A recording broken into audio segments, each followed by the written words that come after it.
So I just want to thank everybody for taking the time to spend with us this morning. I know that conference time is very valuable, and there's a lot of good information that's happening. So I just want to tell you that I appreciate that you're coming to spend some time with us. I want to let you know that Noel and I are very informal people. My intention actually was to take my shoes off and just be walking around down there with a microphone and talk to you. So if you need to stand up, I know as adults it's hard to sit and learn.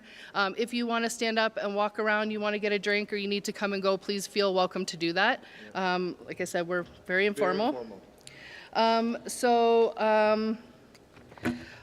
want to, let me see here. So the title of the presentation is Start with Yes. We'll get to that later. So I want to let you know a little bit about Schlegel Villages, the organization that I work for and that Noel works for. We work at the village at St. Clair, which is in Windsor, Ontario. We are a 256-bed home. We are actually the largest one of our villages across the organization. We are not the full continuum yet. Our full continuum will happen hopefully one day, and we will have retirement and independent living suites as well. We have the unique ability at the village at St. Clair to be located on the college campus of our local college, St. Clair College. And so we have a unique relationship with the college where we are able to accept their students, and we are working very hard at getting a learning classroom where the students in the nursing and clinical programs will actually come to our village and have their in-class program in the classrooms in our village, and then they will go out into the neighborhoods and in the village and learn the practical skills that they need to learn. So we also have the ability to have recreation and horticulture students that come and partner with our recreation team and our horticulture therapists so that they can apply the practical skills that they're learning at the college. So we are very, very fortunate to have a lot of hands on deck in our village, and we are very fortunate to be able to spread culture change to the students before they come out into the industry. So we start with teaching our language and, you know, the culture of Schlegel Villages and culture change in general, because unfortunately the college has not adopted culture change as part of their curriculum. And so we have a very good ability to have some influence before they get out there.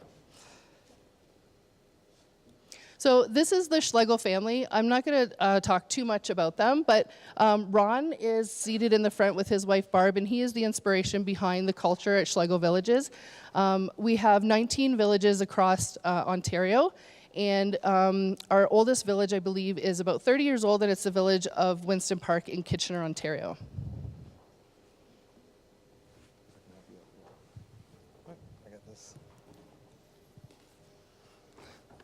All right, so what you have in front of you is our mission. Our mission is to provide holistic care in a home environment located within internal neighborhood design that promotes caring community with emphasis on optimal health, life, and purpose for each resident. So basically, it's a compass that we use for any activities, anything that we do within the village. We feel like anytime we are in partnership on deciding on things that we want to do with our neighbors, with our team members, with anything that we do, it has to reflect our mission. Something important about our mission that we talk about very heavily in our orientation process is that the mission, vision, and values are not plaques that hang on the walls in Schlegel Villages. They are the driving compass to tell us where we need to go, and every decision that we make needs to reflect culture change, and it needs to reflect our mission, vision, and values.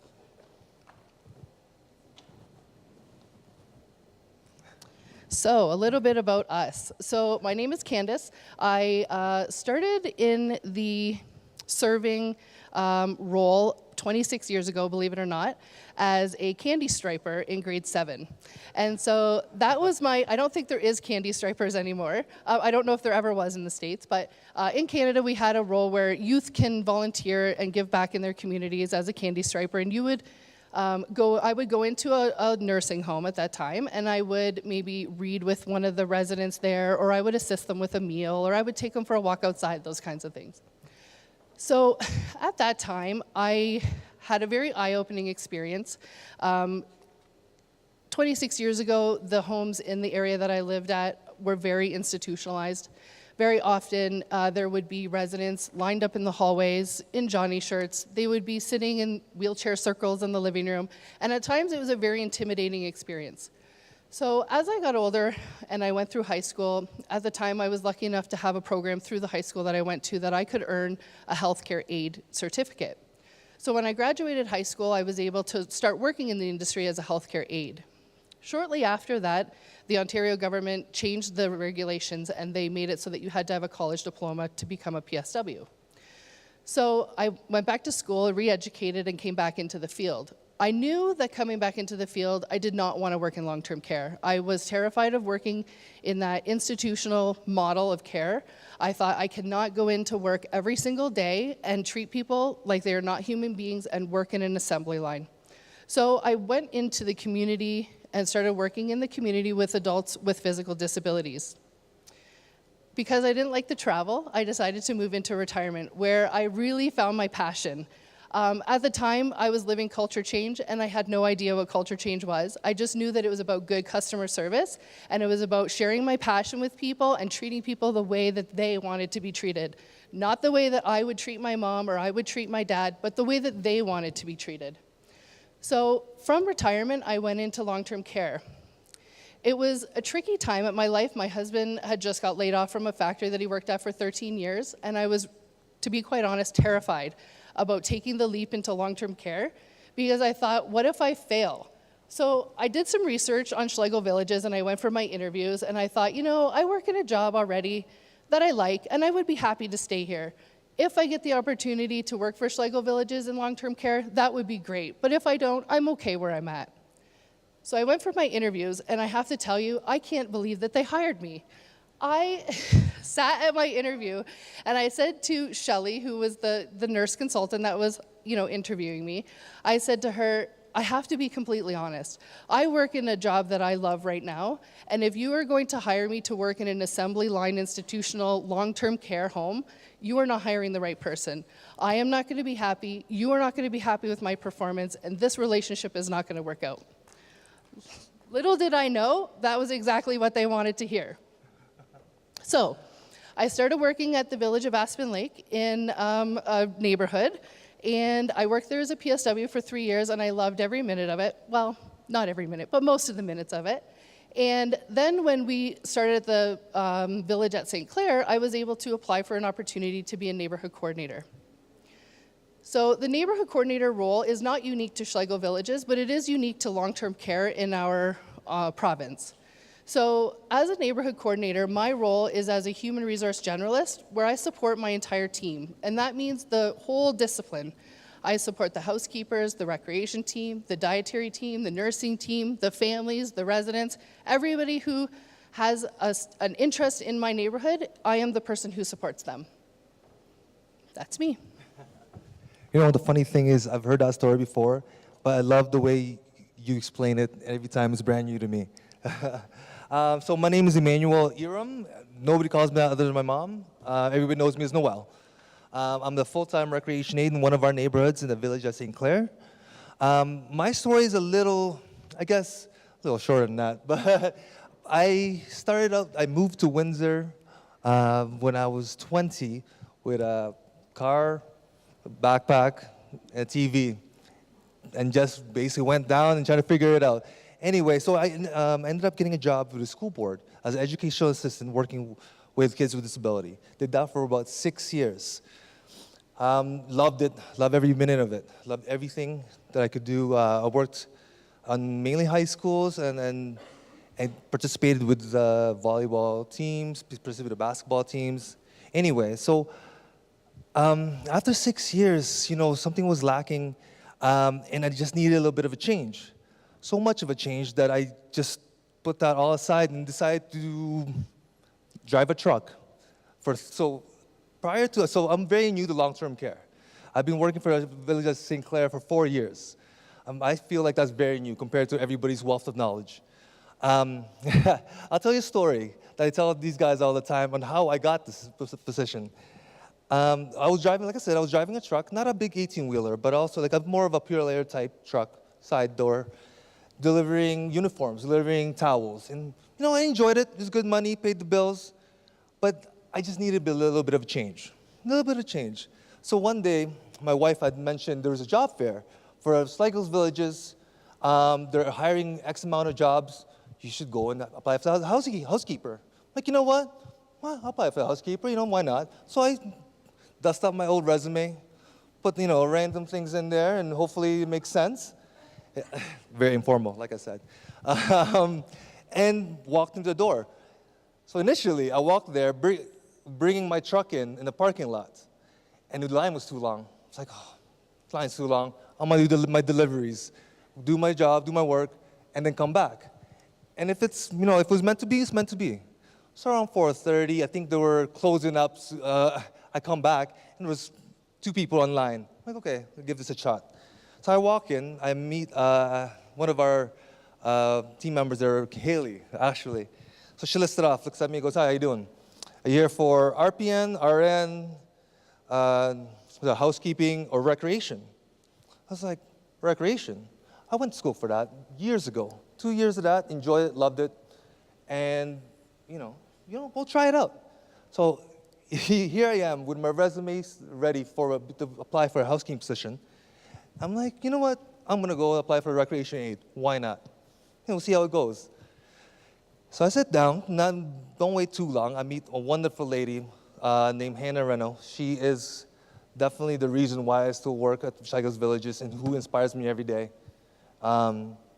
So I sit there, I bombed the interview, and so basically the end of the interview, she had mentioned, she goes, so you have any questions for me? And I said was, what makes you do what you do? Why do you work where you work? I couldn't remember what she said.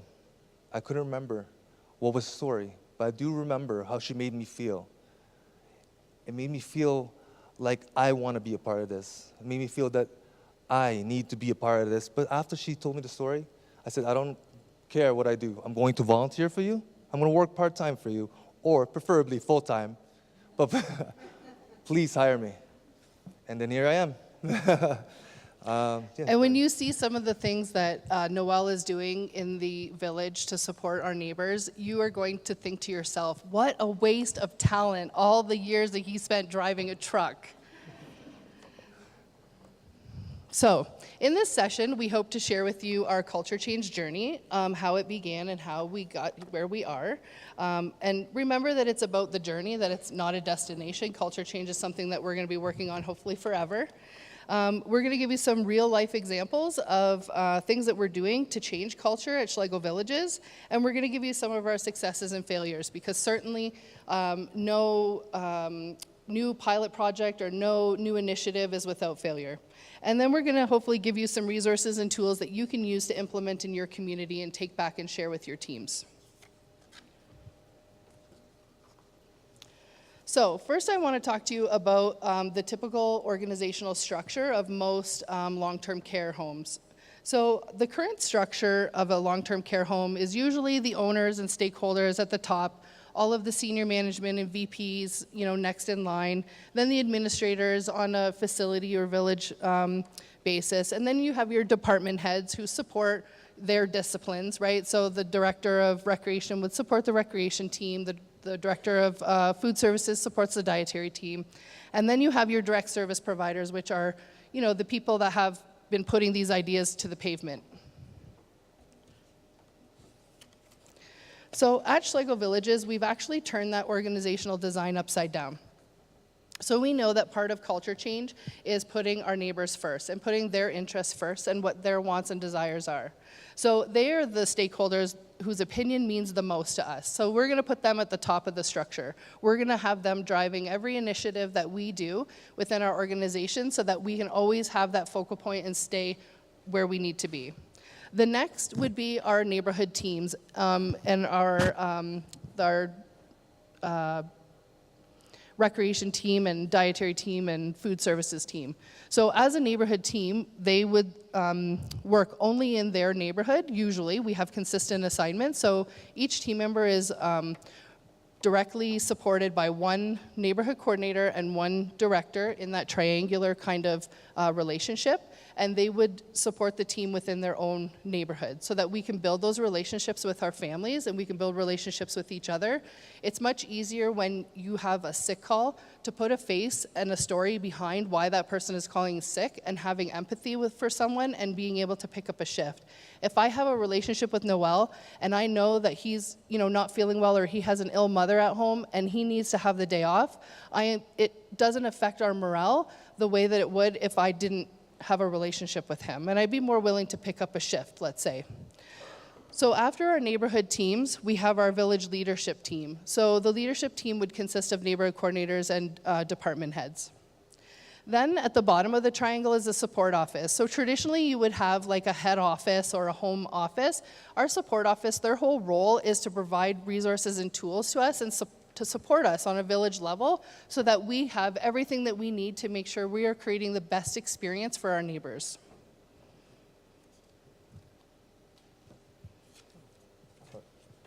One thing I want to say about the relationship with the director and the neighborhood coordinator is that in our organization, we don't have siloed roles. We try to be very cross-functional. There should never be a time when there is a call bell going and there's a housekeeper in the hallway vacuuming and the call bell is continuing to ring. Every single one of us have the ability to walk into a room and say, hey, what can I do for you? Are you okay? What do you need? If it's something specialized, it's easy enough to go and find the right person or the right tool for the job, but there is no reason that we can't help each other out. So our recreation team helps in the dining room. Our PSWs help porter to events. They help to clean up a mess. If you see it, you do it. So it's very important when we talk about our neighborhood team that we talk about our team as a whole and not in siloed departments. And so the relationship between the director and the neighborhood coordinator is that of a triangular support. We are both there to support our team. I support the team and the director supports the team in their specialist role. So if it's something specialized in nursing with a clinical background, then I would have the support of an assistant director of nursing or the director of nursing to support that. I just want to talk really quickly about these pictures that you have in front of you and how we focus on neighbor-centered, resident-centered care. I want to also mention that as a recreation team member, the people assume that we do all the fun stuff, and we do. But because of our beliefs, our mission, we believe that anybody and everybody can do what we do. So we have the pictures didn't show it, but there's people that are the PSWs or even the neighborhood coordinators are a driving force to help us out with all our programs, with our resident-centered, activities. One of the pictures is that we had a men's club during Father's Day. So we went and had hot towel shaves. So I'm in there, I'm trying to figure it out.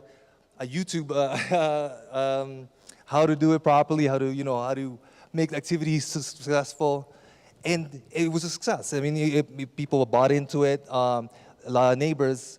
I told Candace a story yesterday. One of our neighbors, he had moved in there maybe a month, 2 months, I think, and we had having difficulties getting him to spa, in the shower or the bath, and he wouldn't let anybody, I guess, groom his mustache.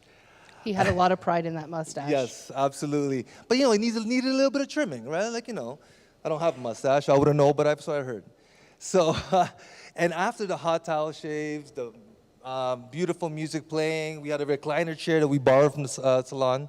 He's there relaxing, enjoying it. He's like, Peter, do you mind if I just trim up your mustache a little bit? With a British accent, absolutely. And he sat there, eyes closed, and enjoyed himself. And little things like that we do for our neighbors, that we do for, every day, that we keep them in mind all the time. One of my favorite pictures ever is, I guess, it'll be on your bottom right. That'll be the second time we've done it. It's a recycling fashion show, where each neighborhood. That's a bridal, I guess. Bridal couture. Bridal couture, that's right. Made out of toilet paper. Toilet paper. Unused toilet paper. Let me say that first. Sorry. And we recycled everything.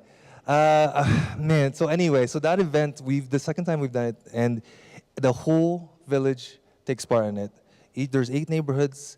All team members take part in it, all the recreation aides, even the family members. You should have seen how much work it took to do that. And family members were involved, team members were involved, and you know, you don't have to be in recreation to be able to enjoy it. And actually, funny enough, the gentleman that's holding, that's John there, and he's actually a student from the village at St. Clair College. He's a doing kinesiology student. Yeah, right. Oh, University of Windsor. All right. You want me to talk Tell about them about JP. You want to talk about JP? All right. So let me tell you a story about JP. Jean-Pierre, my Frenchman. So like I said, I'm pretty new to long-term care. I enjoyed. I had a lot to learn. I did, in all honesty. So every day we had one neighbor named JP, and I don't. So he was very demanding. So every day I would walk up, go up the stairs or take the elevator. He'd be the first person I see every morning for 3.5 years. And he'd be like, "What are we doing today? What time is it?" And he would constantly, every day, and without a fail, and when the days I'm off, his personal expressions were a little heightened. He was my shadow. And oftentimes the running joke in the village is, "Hey, JP, is he paying you for this?" Because he'd be right on my hip. He'd be helping me with recycling. He'd be helping me bring other neighbors to events. He's always with me when outings, everything like that.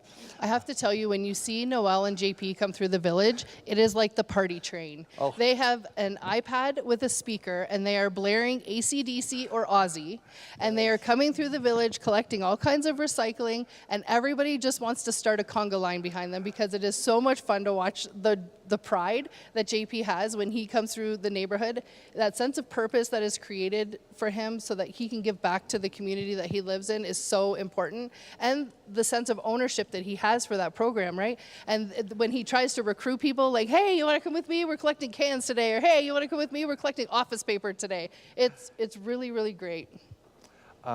So JP is one of our younger neighbors, 64 with acquired brain injury.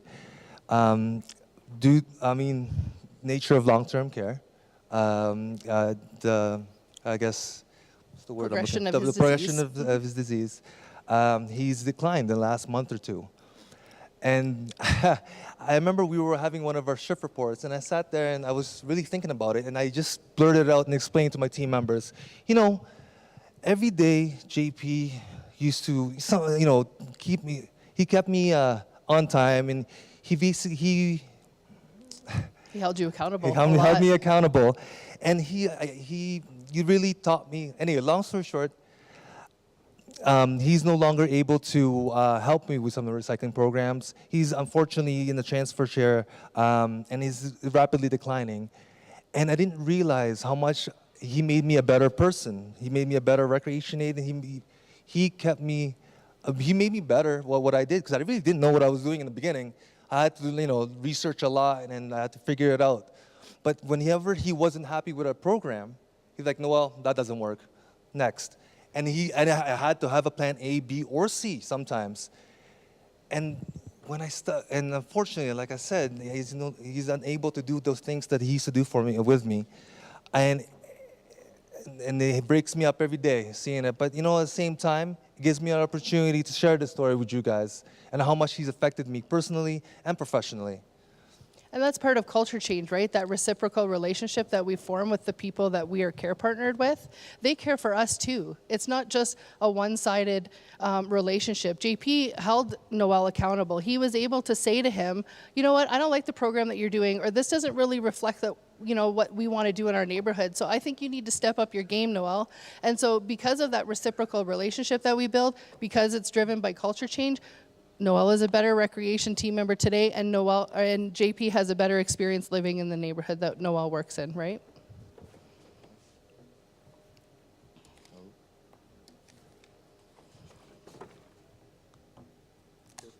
My clicker's not working.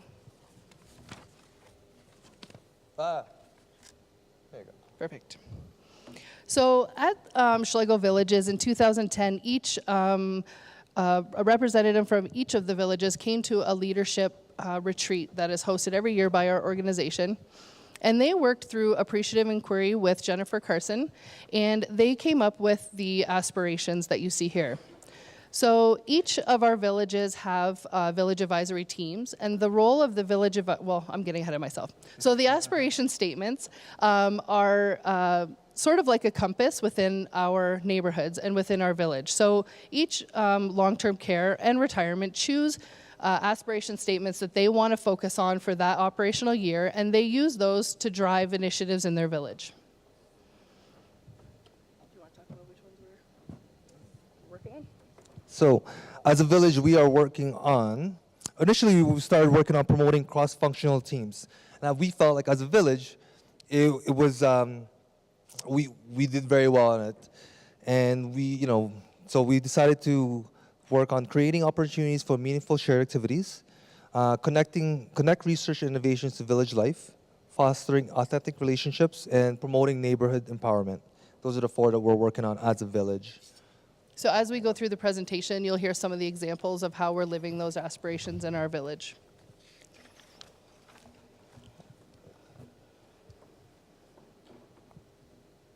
Next slide, please. So the village advisory team is a wise council within our villages. They're made up of all of our stakeholders, our family members, our team members, and the neighbors that live in our village. The goal of the village advisory team is to take the culture change initiatives and be the bus driver. So the people that are putting, the wheels to the pavement, so to speak, are the neighbors and the family members and the team members. But the village advisory team sort of keeps them on track and holds them accountable. So as a village advisory team, we would, let's say, have an idea that's brought to us either out of a neighborhood or from a family member or a team member. And we would then talk about what this initiative might look like and how we can make it happen within our village and how we can make sure that it's staying in line with our aspirations, our mission, vision, and value. Do you have anything you want to add? So at a support office level, with the village advisory, there's a support advisory team. And so there are representatives from every single one of our homes that come to the support office level and talk about how we're going to drive those initiatives and culture change throughout the whole organization. So Noel is part of the support advisory team, and they would work on initiatives like our Olympics, like the Schlegel Village Olympics, which Noel will talk about. All right. So every 2 years, we have the Schlegel Olympics, an Olympic year, obviously, and we bring I guess there's 2 different ones. One for the West Villages, one in the East Villages. So anyway, for myself, the West Villages, we had 8 representatives the first year, and we had 4 representatives the second Olympics.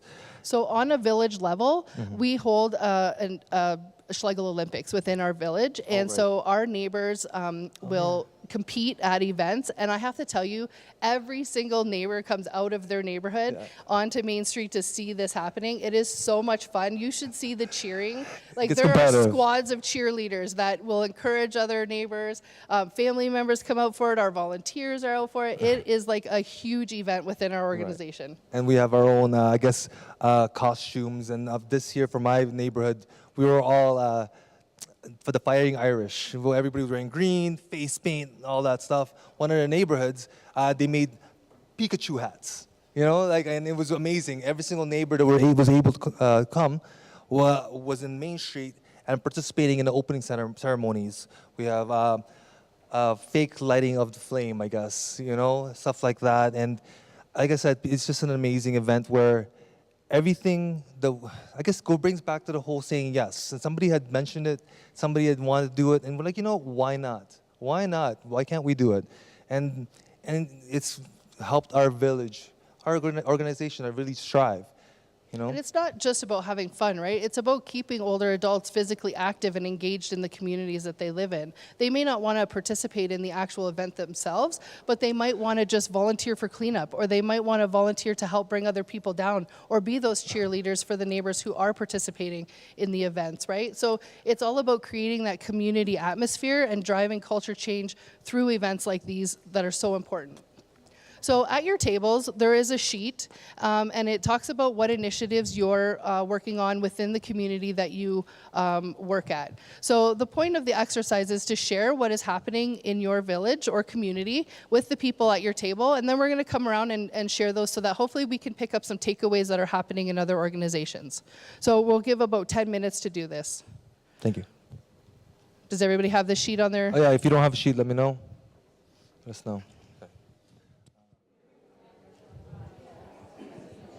Okay, so like we say at Schlegel Villages, sharing is caring. So we're going to go around and we're going to give you guys the opportunity to share some of the things that are happening within your organizations.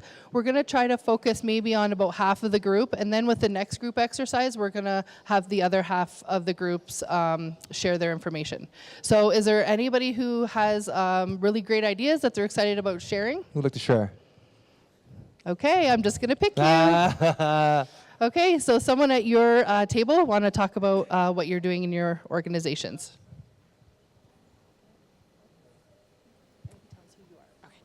My name is Amanda. I am a LPN out of Seattle, Washington.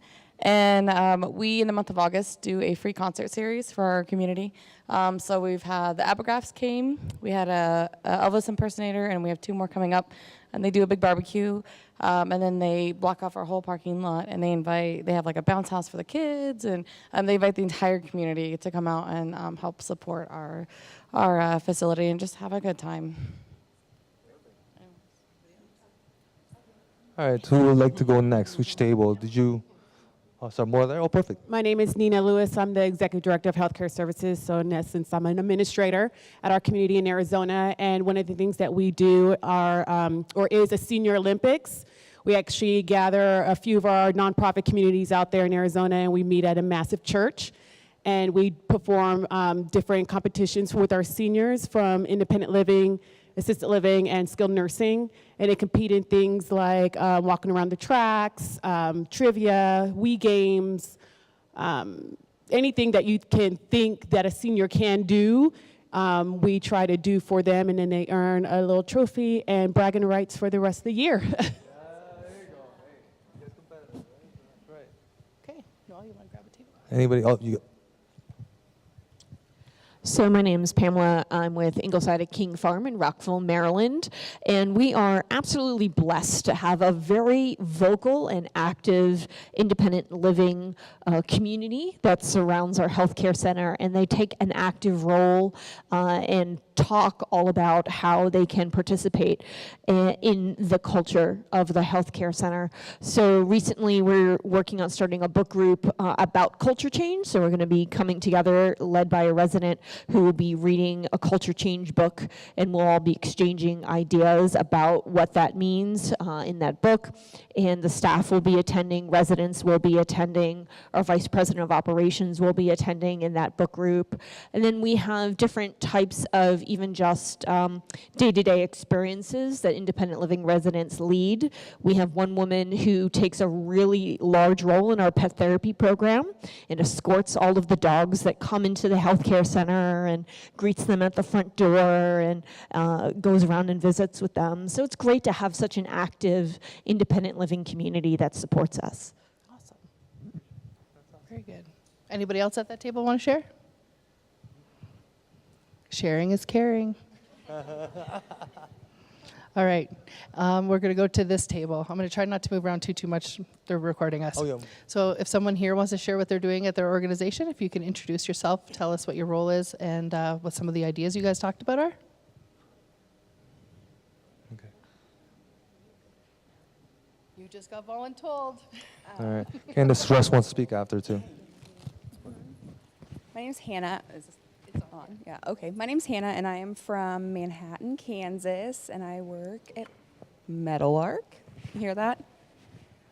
We have a really large community, and our independent and assisted living, we try to get everybody in together with, like, I don't know, we do big events a couple times a year and have all of them participate, and then the actual, like, community from outside of the facility is also a big part of that, and we have big summer bashes. And It's important to bring in your community, especially when we're trying to move the culture of aging, right? Because a lot of times people have this fear and stigma of long-term care and retirement and what that might look like for them. And we want them to understand that it's all about putting living first and continuing to live, not about I'm going to a nursing home just to exist, right? So it's very, very important as organizations that we include the community outside of our homes so that we can raise awareness. I'm Russell Rowe from Schlegel and in Taunton Mills in Ontario, and we have one with that makes blankets for animals in a shelter, and there's also a gentleman that was an engineer and has some background information and is very active in going around the community to make sure that the environment is right, the equipment is operational, and it works terrific. That's great. Utilize all those skills, right? For sure. Thank you. That's great. Thank you guys for sharing. I appreciate that you're willing to share all the successes that are happening in your organizations.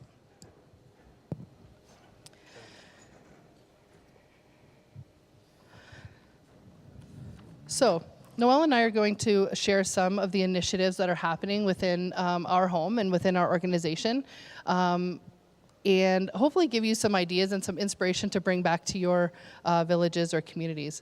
So before I begin, I want to start with maybe giving a better explanation. Someone kindly brought it to my attention that it's not clear what our villages are. So our villages, where Noel and I are from, are long-term care homes. They are what I think in the States would be called skilled nursing. And so we have people with all different abilities living within our villages or long-term care homes. So one of the great opportunities that we've had because we are on the college campus is that we've had some of our retired nurses, a retired physiotherapist, and a retired paramedic have the ability to go over and have conversations with the new students at the college that are just coming into the RPN and PSW programs. So that would be the clinical nursing programs and the direct PSW hands-on support that is provided with at the college. So it was really an eye-opening experience to be able to be there in that room and have the enthusiasm from the students asking questions to the people who have worked for decades in this industry in a very different environment than the one that we're trying to create. So it was very nice for the students. Some of the takeaways were what it's like for our neighbors to live in long-term care from the resident perspective. What are the wants and needs of the people living in long-term care, because they've changed a lot over the years, and the expectations of our care partners have changed a lot over the years as well. Noel touched base about the Schlegel Olympics, which sounds very similar to what you're doing in Arizona. That's very exciting. So we have an annual culture change campout, and this is something that is very near and dear to my heart. When we started at the village at St. Clair, I felt that because I was in a neighborhood coordinator role as a barrier buster, I had the opportunity to make things happen maybe that I didn't have the opportunity to make happen when I was a direct care support person. So we talked, I was talking one day with our retired physiotherapist. Her name is Dorothy, and she was 99 years old at the time.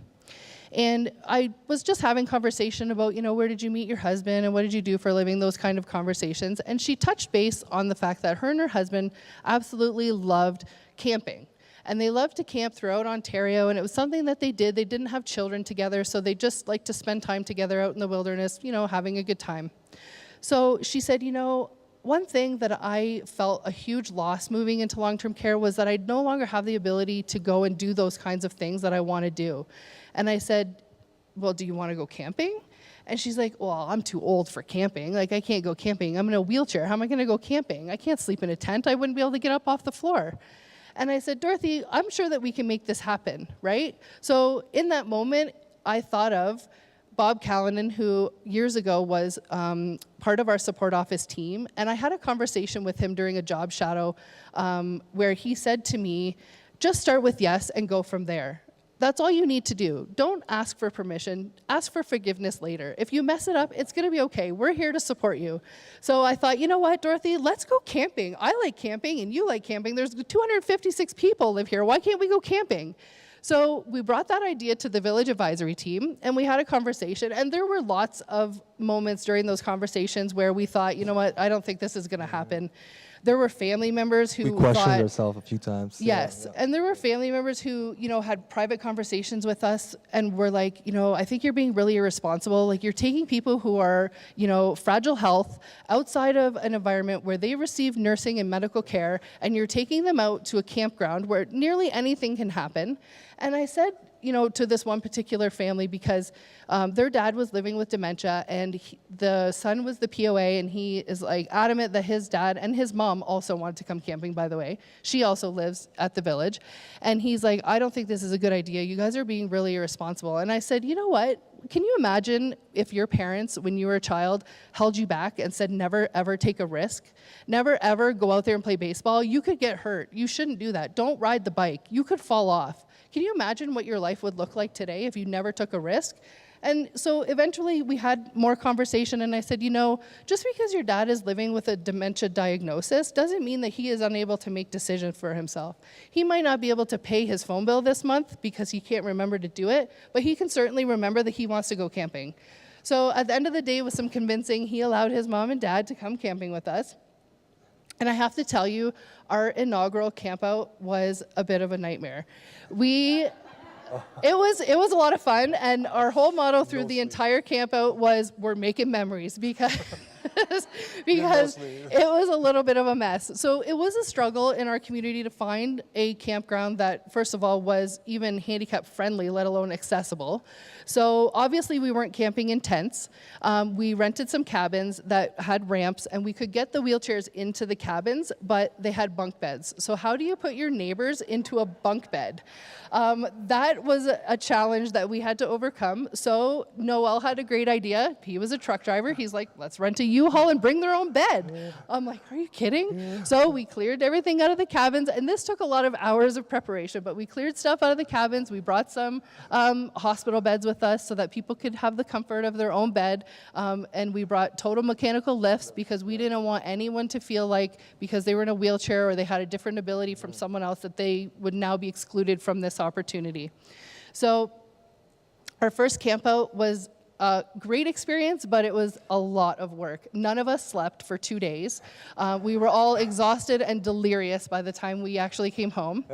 Making memories. Yes, we were making memories, that's for sure. But we had a really great time. You would be amazed at the information that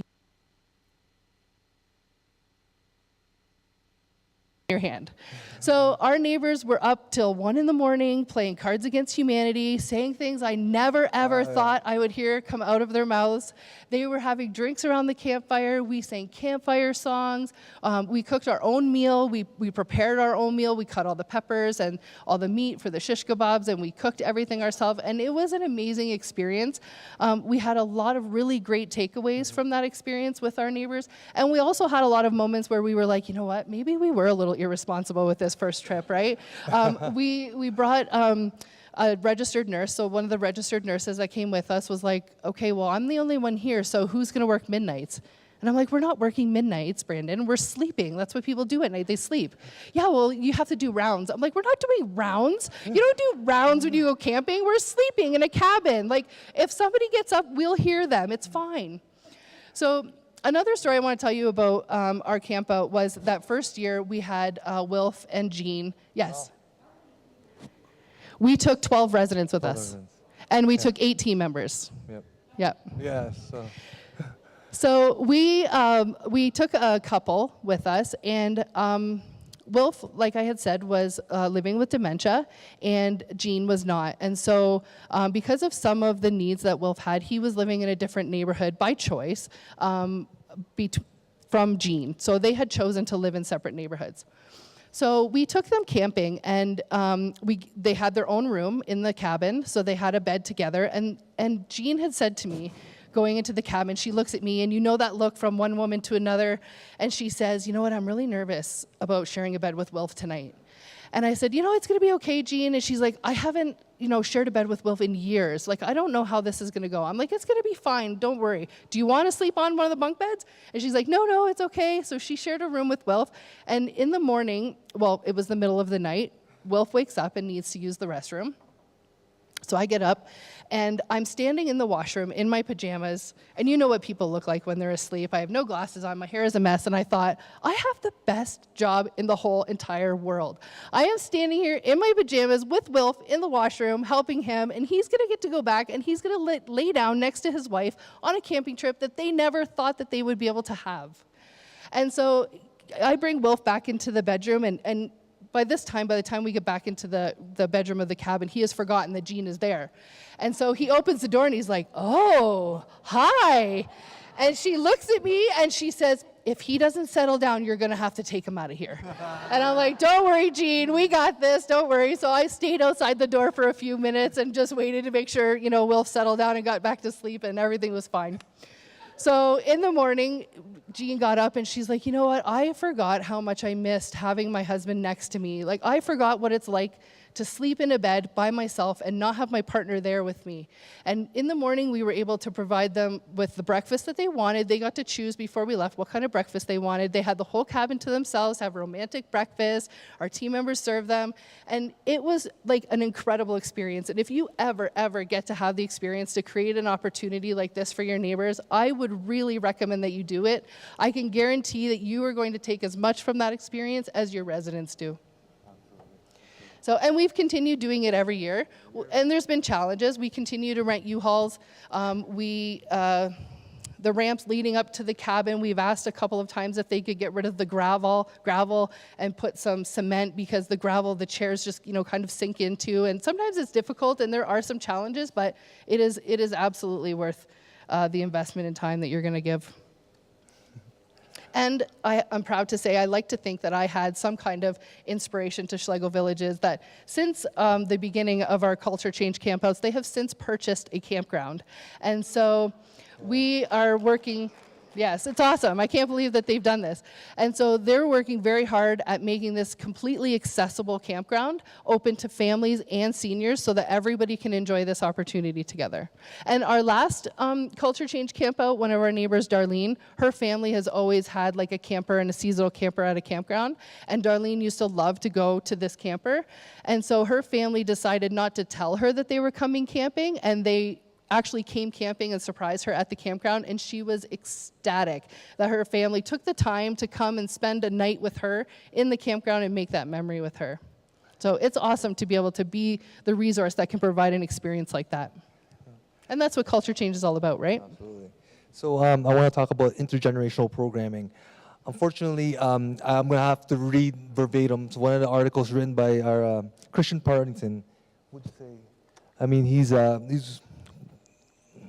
it's an actual article in our Village Voice. He puts it very, he can word it much better than we can. Exactly. Let's just put it that way. All right, so bear with me. I'm going to read a few minutes here. For years, Don Garvey was a traditional co-op education teacher helping secondary school students find work placements in their community and supporting them through the semester. She discovered after some time, however, that a group of students with different non-traditional needs were being left behind. She thought maybe a stepping stone to a traditional co-op placement could help these students gain the necessary independence to succeed after high school. With the support of the principal in Amherstburg Western Secondary School, Dawn developed a new program to individually prepare these students for an opportunity to try out small roles in a real workplace. Then she founded the Village at St. Clair, a place where several different jobs were available that, depending on their abilities, each student could put their energy into while Dawn supported them on site. Volunteer coordinator Tammy Zimmerman was on board right away. As Dawn says, we are both out-of-the-box thinkers and willing to take risks, so we said, let's do this. They were joined enthusiastically by educational assistant Diane Lemaine. First group of students arrived in the village of early 2017, and they thrived, while a second group found equal success that fall. It was amazing, Don said. It was mutually beneficial for our neighbors, residents, and the students. The growth that I saw in the students was immediate. I thought it would take the whole semester, but within 3 weeks, I was seeing huge changes. But simply talking with the neighbors and hearing their stories, the students developed the communication skills that were lacking for many of them. And Don says a lack of their communication ability is often the largest barrier these students face. As their communication skills develop, their confidence rose. These are students who would never even want to do co-op because they think they're nervous, she says. So their confidence is huge. Don thinks the program is so successful because St. Clair is a safe place for the students to grow, where they don't feel judged because the neighbors who make their home there are friendly and understanding of disabilities. For they all live with some sort of challenge. It's a real safe environment, Don says. It's amazing. There was one student in the second cohort was selectively mute. Don recalls, in the 4 years he'd been in the Western Secondary, he didn't utter a word, and yet, after a short period of time, the village, he began to speak and hold conversations with the neighbors and his fellow students. She's seen other students with autism who never smile or touch another person, cracking jokes with neighbors and holding their hands as they walk down Main Street. When parents hear of such success, their eyes welled up with tears, for the hopes they'd held for their beloved children are coming to life in ways they never thought possible. A positive impact of the program can't be overstated, Don says, and the team and the neighbors of the village should be proud of the role they play in transforming the lives of these young people. She can't wait for next semester to begin. So basically, the intergenerational program is partnership with Village of St. Clair, and we take on students with some type of developmental disabilities, and These are students that no other long-term care or retirement communities would take in our city, and it was very important for them to be able to build those communication skills and build relationships and learn real-life skills that they can use in their personal lives and in their work lives someday. So twice a week, or sometimes twice a week, they would follow recreation aid, or they would follow maintenance to learn social skills and also learn real-life experiences. And I guess you guys to see in the video, but it changed their lives, but it also changed ours. It helped us, truly helped us. For example, one of the stories I always like to tell people is our maintenance team member. He enjoyed their company so much and they enjoyed their help that there was, at the time, the second or third cohort, there was 13 boys, and he bought a gift for them, every single one of them. Shoes, T-shirts, sweaters, things like that he knew that the kids would really enjoy, and he to this day enjoys having them help with the maintenance. And it's amazing that he brought them up to the roof and changed the filters. And I don't know if he was allowed to do that, but he did it anyway. Why not? Right? Just say yes. All right. Awesome. So we're going to go through some pictures. So I'm going to be mindful of the time. So I just want to tell you a 2-second story about Oscar. So Oscar, I was so excited for him to come camping. He was geeked when we were leaving. He could not wait to get out of the village and go camping. He was a farmer in his life, and he won many awards for the corn crop that he grew in the community. So Noel, being the enthusiastic recreation team member that he is, packs a U-Haul full of things that we can do. We have bocce ball, and we have baseball, and we have hula hoops, and we have everything you can think of to have a lot of fun while we're camping. And so we're getting everything out of the U-Haul, and we're trying to get ready to have some fun, and Oscar just sits down on the porch, and I'm like, come on, Oscar, let's go play goofy golf. You want to ride the bike? And he's like, no, I just want to sit here. And I'm like, you just want to sit here? And he's like, yeah, I just want to enjoy the smell of outside. I just want to feel the sun on my face. I just want to watch the kids running and playing at the park. I can hear them laughing. And I remember what it was like to be a little kid and go camping and run around the campground and make new friends and have pen pals. We were talking about pen pals. People don't have pen pals anymore.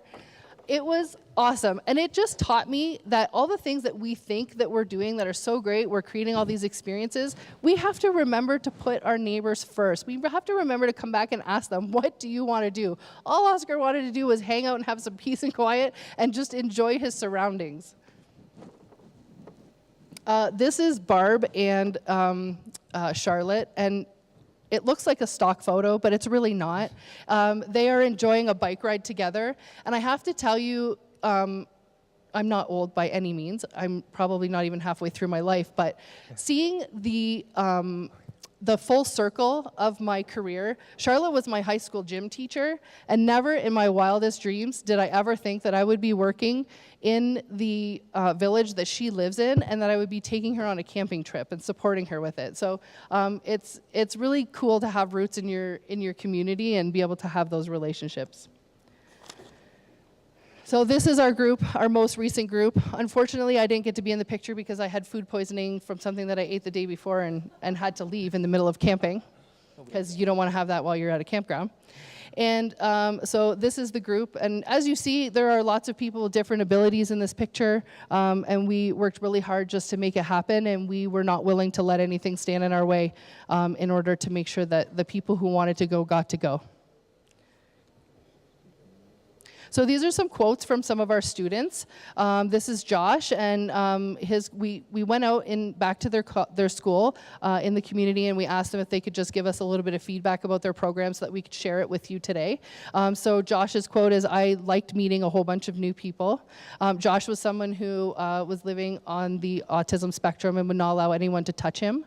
And so Josh is someone who you could see playing cards on Main Street. You could see him walking and holding hands with someone. You could see him pushing someone's wheelchair. This is Hannah, and she said this was the coolest nursing home that she's ever been at because she's never seen one with an actual hair salon and a general store. It's more like a village, and it doesn't feel like a nursing home at all. And then we have Brandon, who is the young man with the red hair in the front. And Brandon says that he enjoys talking with the neighbors, playing cards and games, and helping out and making the neighbors happy. And this is Darlene, who got to go camping, and her family met her there camping. I have to tell you that Darlene has a very bubbly personality, and she sometimes can be quite upfront. And so she has this hat that is her favorite hat, and I won't tell you what it says, but it's very vulgar. And so she wears it around the village with pride and loves it when you comment on it or draw attention to it. And so out of respect for the students, she wanted to be able to participate with them and be a good example for them, so she decided to stop wearing her hat. And I couldn't believe it because she has been sporting that hat for 3 years. So she made some changes so that she could feel good about her participation with the students. And this is the teacher, Mrs. Lemaine, and she says that she has thoroughly enjoyed her experience at the village. She loved participating in the village with the neighbors, and as in life, each of us are able to shine in our own unique way, and we all learn so much, and they're looking forward to next year. Yeah.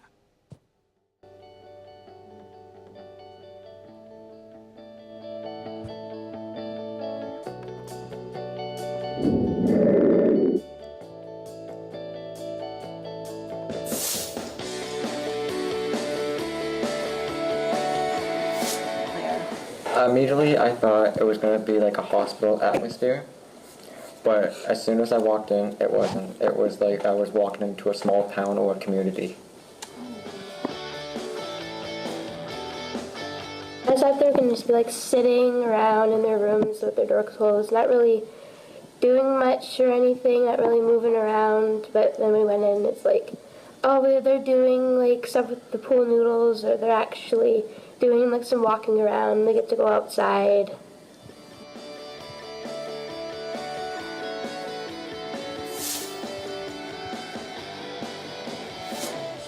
Some people are just saying that people need more care than others. Not before. I don't know like how many people actually came in to like get their hair done. I think like it was a really small area, and it was like packed with like so many different people, and there's like people went out like at the tables and everything. It was getting a little cramped after it to like move people out to make more room. It was crazy. I learned how to communicate better with my friends, my family, and with the neighbors there. I love that he's adopting our language. A lot. Chatting with the neighbors and having conversations. It helped me at school and it helped me at home. And I just never wanted to leave.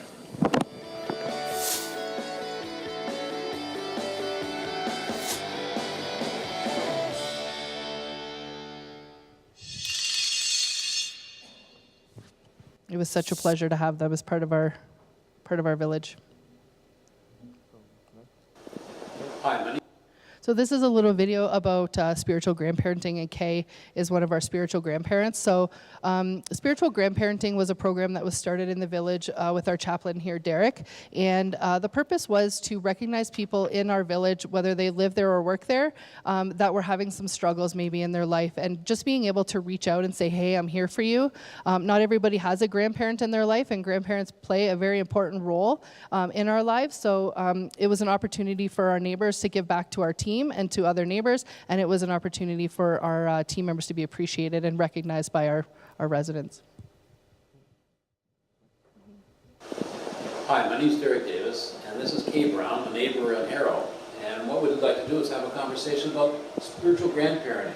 And what are your feelings about it? The spiritual grandparenting is a very good format that we have here at the village, because we can help not only the neighbours, but our team members too. Do you know, how do you get the names? The names are submitted anonymously to us, and we know the circumstances that the person has, whether it's a team member or a neighbour. We write the cards down, and then I'm sorry, I'm tattering. We write the cards and we give them to the secretary in their office, and she puts them in the... It's a very good system, and I think it's something that should be happening in every long-term facility in all of Canada. Very good. Well, thank you very much, Kay. That was wonderful. So I'm just going to skip the next video because of time. So basically what Kay was saying was that names are submitted anonymously, usually to the village office, and then they're given to the spiritual grandparents. The spiritual grandparents make handcrafted cards and inspirational quotes inside of them. Some of the feedback from our team has been really great. Our team, one of the team members came to me one day and was like, I don't know who put my name forward, but I can't tell you how much I appreciate that somebody recognized that I was having a hard time, and that it meant a lot that somebody, took the time out of their day to give me a card and to show me that they cared. So that's part of that reciprocal relationship, right? So this is Ron. Ron is a retired paramedic. He is someone who spent some time at the college speaking with the students. This picture actually is the gentleman next to him, to his left. His name is Tony, and he actually was mentored by Ron in the field that they worked in together. Tony happened to be at the village one day responding to an emergency, and Ron saw him.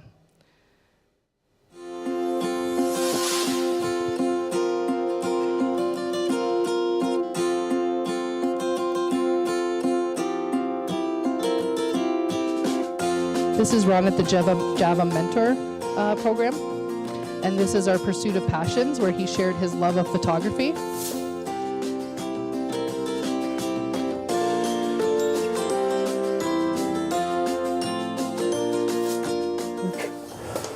I was volunteering and working in the store and helping with the orientation of new volunteers. But I got busy writing a book. It's finished now. I'm just looking at trying to get it published. It's about the accident on the 401 back in 1999.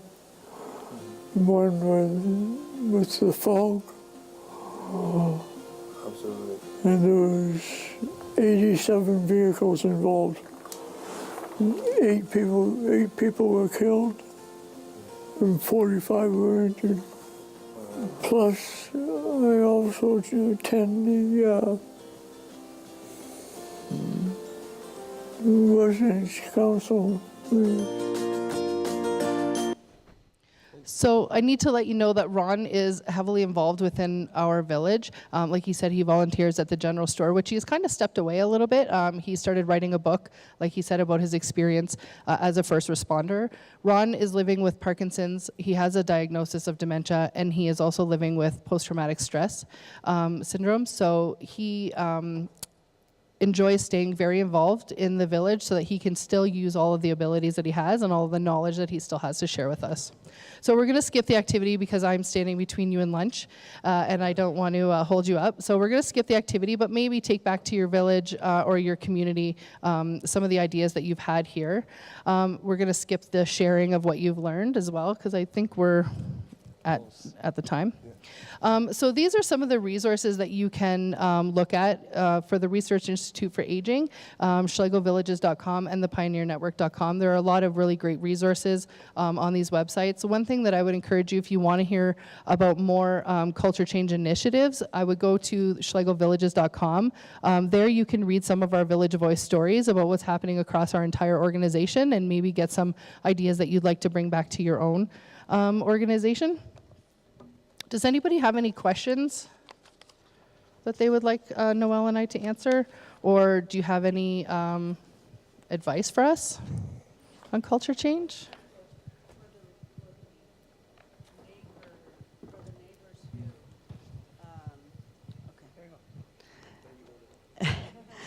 For the neighbors in your villages who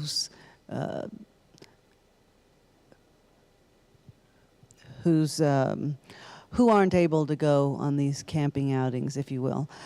Have you developed something that you can create a camping environment in their home so they can, quote unquote, go camping? Well, I have to tell you, there hasn't been anybody who has applied that we haven't taken. So that's part of the Start With Yes, and we'll go from there. We are determined that we're going to make it happen if it's something that they're passionate about. If there is someone who wants the camping experience and doesn't actually want to go to the campground, we do have fireplaces at the village, outdoor fireplaces where we roast marshmallows and have, weenie roasts and sing songs and all that kind of stuff. Every Monday. We also, when we go camping, there are people who don't want to spend the night, but they still want to have that camping experience. So we still take them with us. Often, the team members will drive them, there, or we've rented buses like through Handy Transit and things like that will bring them out to the campground, and then we have a scheduled time where they'll pick them up. So usually we take, sometimes the last trip was like over 20 people that came out, but only like 11 people slept over. So we've been very fortunate not to have to say no to anybody, because that's not what we're about. Yeah, sure. Anybody else have a question? Perfect. I just want to thank everybody very much for spending your time with us. I hope that you got some good information from us. Thank you. Thank you. Thank you. I want to refer you to the language document on your table. There's some ideas there about how to change language in your organization and how important it is to change the language that we use, because it changes the way that we think. And if we're changing the way that we think, then we're changing the actions that we are having every day in our life. And by changing those actions, that's how we're changing the culture of aging. So thank you very much. I hope you enjoy the rest of the conference, and I appreciate the code.